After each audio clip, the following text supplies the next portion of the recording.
Танымал әнші Қытай мен қазақ қызының махаббатын жақтаған Баянды сөгіп тастады. Қазақстандық атышулы продюсер Баян Мақсатқызы қытайлыққа тұрмысқа шығып, қоғамда дау тудырған қазақ қызына қолдау білдірген болатын. Алайда, әнші әрі продюсер Ерлан Орынбасаров әріптесі Алагөзоваға қарсы шықты.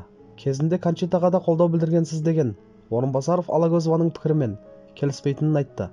Сөзбен дауласуды мүлде жаным қаламайды, әсіресе сіз сияқты жандармен. Бірақ мына посттан кейін шыдай алмадым.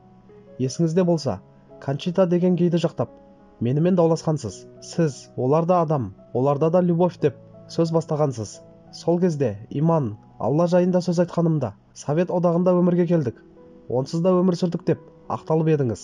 Айтпағым, атам қазақтың діні мен тілі, салт дәстүрінің иісі мұрныңызға бармаған соң, қазақ ұлты жайлы сөйлемей-ақ қойсаңыз екен деген сізден өтінішім бар, деді Ерлан Орынбасаров. Айта кетейік, бұл жазба көп ұзамай парақшадан өшірілген.